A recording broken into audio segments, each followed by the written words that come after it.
Clear out the guest house immediately. It's reserved for my daughter's influencer summit, Marilyn Voss barked over the intercom, her condescending tone infused with lavender perfume.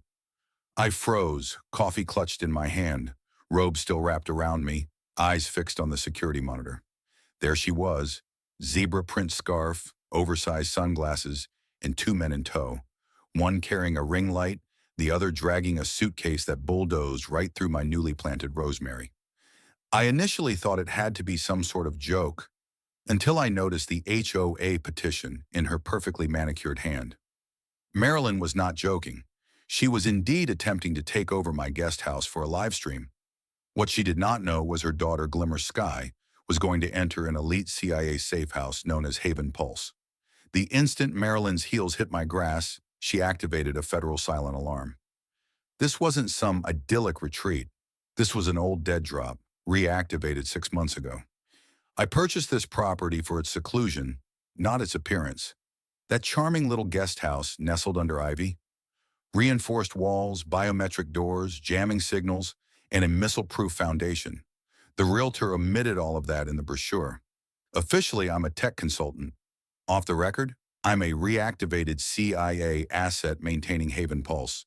The agency likes to keep people like me around, just in case the world decides to fall apart. Marilyn, amateur cul-de-sac queen, had a history of trifling quarrels. Only last month she tried to find a neighbor for tulips that were too enthusiastic in her opinion. Her daughter, Glimmer Sky, whose name had been legally altered after she had been an online phenomenon with oat milk and sage, had come back just from Tulum on a quest to cleanse America's aura via sponsored retreats. My guest house was her Instagram heaven. I pulled the door ajar while Marilyn barked directives at her people as though directing the final stage of a TV reality show. "Ma'am, you are trespassing," I explained civilly. She clamped down on her teeth, smirking. "The guest house is unoccupied. Glimmer is in need of it for her healing work. You know the value of healing, don't you?"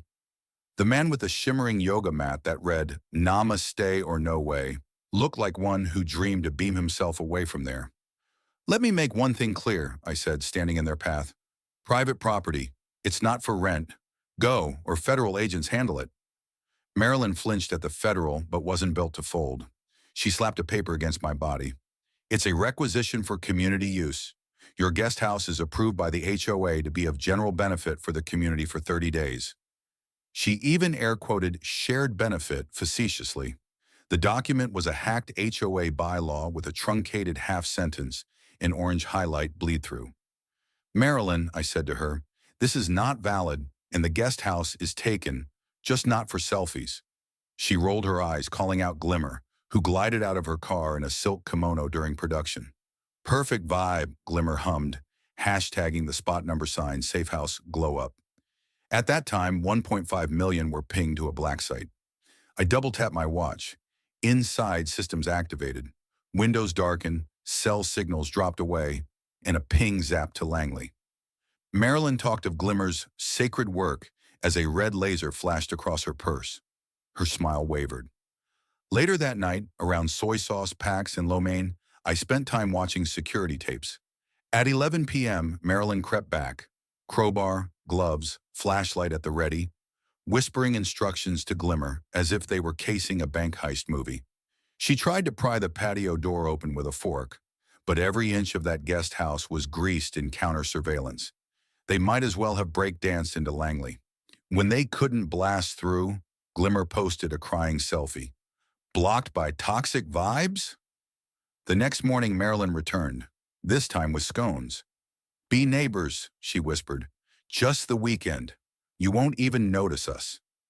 I nodded, took the pastry, and shut the door. The agency was already deploying a crew, not for carbs, but to disengage Glimmer's geotag, ringing servers in Moscow and Thrawn. Marilyn came back at dawn with a whole production crew, tripods, a blower machine, even a throne. Glimmer positioned himself on the guest house steps, singing of brilliant cleansings. Marilyn set up a snack bar on my lawn. "Which part of no didn't you get?" I inquired. "It's a classy shoot. Rise of Radiance," she continued. "We're just using the outside. Cold War chic." "We'll stamp you for publicity," Glimmer offered. I came close to laughing. Their forged production contract contained my signature, hasty written like a child's. "This is fraud," I said. "One step further, and you're all in federal custody." Glimmer screamed as a signal scrambler shocked her earpiece during mid-meditation. "This house is haunted," she cried, discarding it onto the lawn. Marilyn snarled, "You've shattered her aura." Then Glimmer swung a tripod at the keypad. Bad move. It locked down and flagged her as a threat. When one of the crew pried open a window, an ultrasonic pulse blasted them. Inaudible, but devastating. They stumbled, clutching their heads. "Tech demons!" Glimmer shrieked. Marilyn fled, yelling, "You're fired from wellness," after her panicking crew. I kneeled beside Glimmer, who remained dazed. "You tagged it, didn't you?" She nodded. "Geofilters drive engagement." The post was live for 20 minutes. My phone rang. Ping trace active. CIA team on their way. ETA, 2 hours. Marilyn seized her phone. "Your toxic energy won't defeat us," she growled, dragging Glimmer off the lawn, leaving sage bundles and wires behind. I entered total lockdown. The guest house went dark. CIA systems pushed Glimmer's stream into nowhere, drowned by dummy videos. But at midnight, sensors pinged again.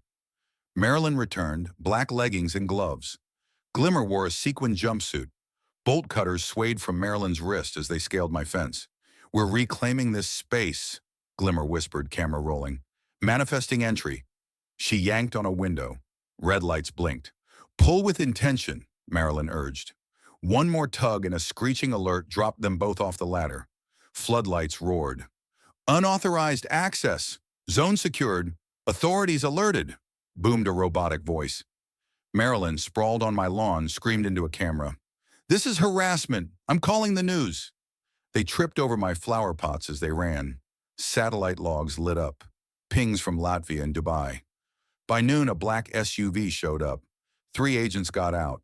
Neighbors thought they were realtors. Inside, the chief agent ordered me. Glimmer's video had kicked off global stir. Her tags held encrypted cues, pure catnip to foreign spooks. Marilyn's file: inadvertent belligerent, Glimmer, unaware asset, decoy potential.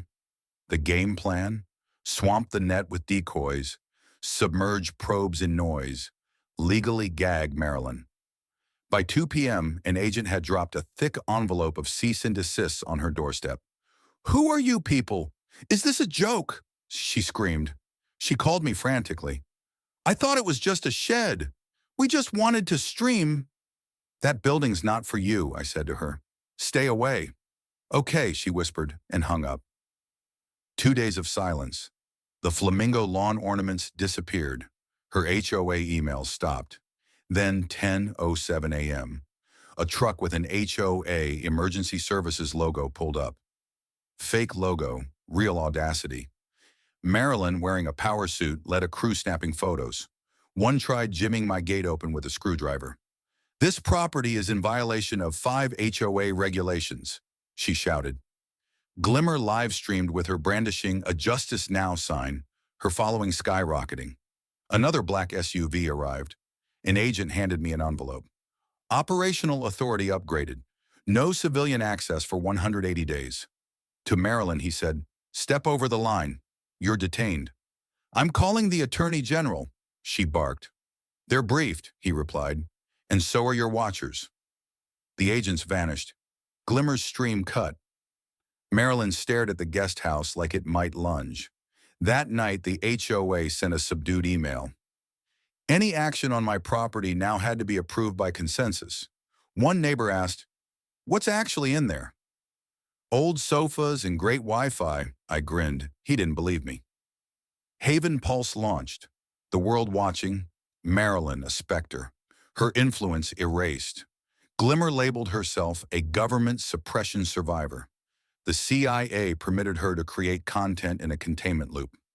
Marilyn dangled in front of her a CIA liaison assignment in disinformation, the bait for her ego. She noticed the guest house light go off at 11:59 exactly. Not by me, by Langley.